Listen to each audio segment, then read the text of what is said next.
And welcome back to Capital Tonight. We have an update on that DMV plan to eliminate the vision test requirement for renewing your driver's license. State officials are now saying that the policy, it took place on Wednesday, mind you, is on hold. The DMV introduced the policy as a way to save people time and allow them to renew licenses online instead of going in person to the Department of Motor Vehicles. But it faced very strong criticism, particularly from county clerks who were worried about safety. Last night I spoke with Monroe County Clerk Cheryl Donalfo, and she talked a little bit about the new policy. Every day we see people come in our office who are good, upstanding citizens. They want to do the right thing. And there are a number of people who come in and are completely unaware that they have vision problems.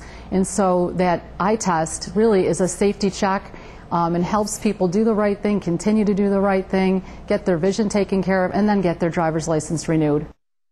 Several lawmakers have also spoken out against this plan, including a few Assembly Republicans, including the Minority Leader, actually. Joining me now to discuss the issue further is Assemblywoman NICOLE MALLIOTAKIS. She is a Republican from Staten Island. Assemblywoman, thank you for being here. Good morning. It is great to see you. Okay, so basically we now understand that the Cuomo administration has put this thing on ice. It is not a full walking back, it's just a holding pattern. Your leader is calling for just going back to the old way. Do you agree with him? Well, look, yeah, I absolutely agree. I mean, one of the basic prerequisites for driving is the ability to see. So without this test, I mean, how do you know if someone's vision has deteriorated or not? Well, and also, and I think I might have neglected to mention this to viewers last night, 8 years passes between the time that you get your license and the time that it expires, right? And then you get it renewed in another 8 years. So a lot can happen in 8 years. How did this come to your attention, this change?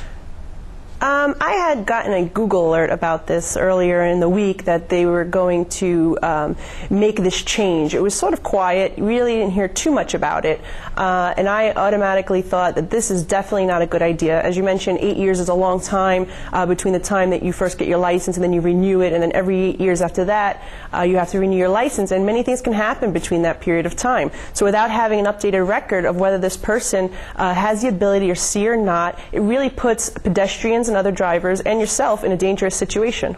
Yeah, and actually we got statements from lawmakers all over, but particularly in New York City, you don't have DMVs, if I'm not mistaken. So just for my viewers, how does it work down there?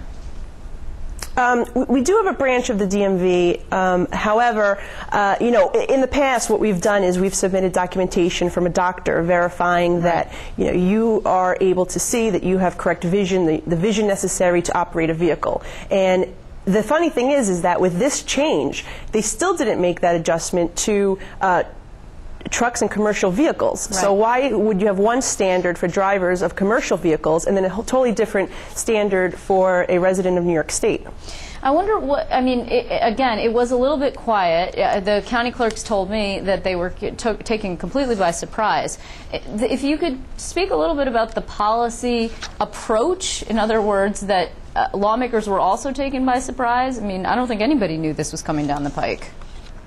Yeah, I don't think they really took the time to garner the proper input. I mean, they've tried to make this policy change in the past. In 1993 they did it, and then they had to reinstate it back in 2000 based on doctors' recommendations. I certainly don't think it was a wise decision. It really is a no-brainer that, again, basic requirement is the ability to see in order to drive. So I don't think it made very much sense. So I'm really hoping that the DMV will reverse its policy, and if not, we're prepared in the legislature to introduce legislation that would require a vision test to be completed before your license can be renewed.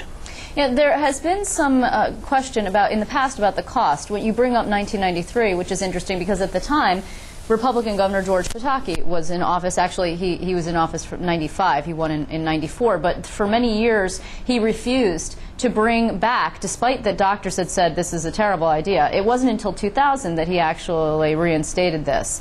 And he was worried about the cost. So, I mean, are you concerned also that people are going to have to go to their doctor, get a certification? Because in this instance, you know, you don't have to do it.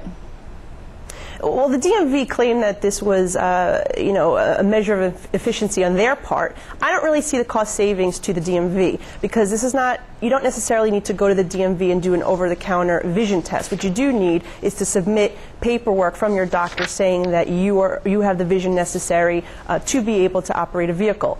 And I think every 8 years, once every 8 years, is a reasonable. It's a reasonable time period. Yeah.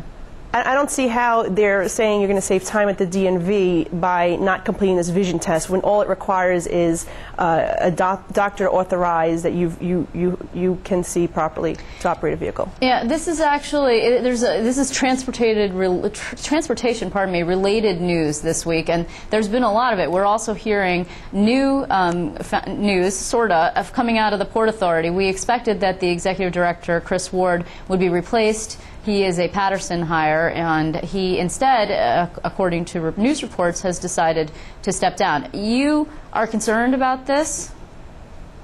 Well, no, I'm actually concerned as a representative of Staten Island about the toll increases that we've had recently. Right. I mean, we are surrounded by 4 bridges, 3 of which are Port Authority bridges, and they've just increased the cash toll on that by 50%.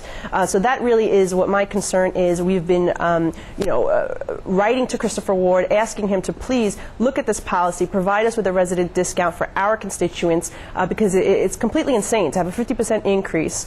In addition to that, AAA, as you know, has sued the Port Authority. My congressman and myself will be submitting an amicus brief to that lawsuit. And so this is something we are fighting tooth and nail, especially for the residents on Staten Island. Now, I represent Brooklyn as well. Those constituents who have to go all the way to New Jersey need to pay 2 tolls, tolling $25, one for the Verrazano Bridge and one for the Outer Bridge. So, I mean, this really is unfair at a time like this, fiscal crisis, when everyone has had to cut back, including the state of New York, who had to close a $10 billion deficit, that you're asking constituents to shell out more money without looking within your organization first for efficiencies. Do you think, though, that a change of leadership at the Port Authority is actually going to help your cause? Well, I'll be honest with you. Chris Ward did not respond to our letters, numerous letters that our legislators in my community have sent. They had a public hearing in my community where none of the commissioners even bothered to show up. So why even bother to have it? So I'm hoping that a change in leadership may be what we need.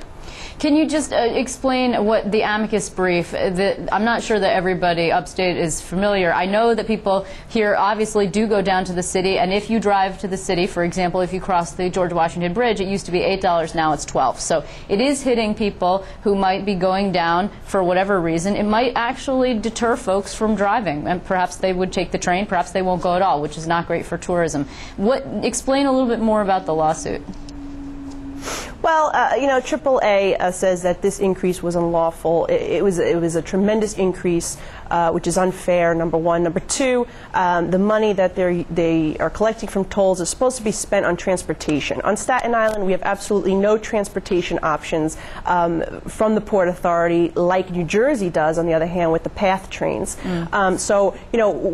believe that this was certainly something that was unjust. And again, as I mentioned, the public hearings, they didn't have one commissioner there to hear the concerns of our elected officials and of our community members. I quite frankly think that the Port Authority needs to complete a fiscal audit prior to asking for any type of increase in the future. Because, like I said, they need to look within themselves for efficiencies. The controller not too long ago issued a report saying that $1.18 billion worth of their service contracts did not have the proper documentation to justify.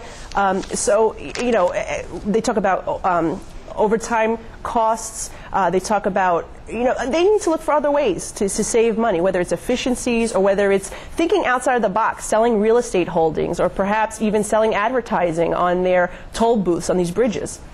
Do you believe, before I let you go, Assemblywoman, that the governor actually has a hand in this? I mean, he and Chris Christie, the New Jersey governor, because obviously the Port Authority is a dual state agency, said that they didn't have any idea that these massive increases were going to be hit on commuters. And then all of a sudden, when we saw the schedules released by the governor not too long ago, it looks like they had a private dinner just before that news broke about the toll hikes. Well, you know, I can't say what the governors knew and didn't know. I think both governors are reasonable men. I think they're both doing a good job leading their respective states. And, you know, I'm hoping that when they go to choose the new leader of the Port Authority, that they will look for someone with great managerial skills, someone with a background in either transportation or the maritime industry, and someone who is a fiscal conservative and will look for efficiencies prior to asking our constituents to shell out more money. Well, Assemblywoman Malliotakis, I want to thank you very much for joining us. It's been good to see you. Thank you, Liz.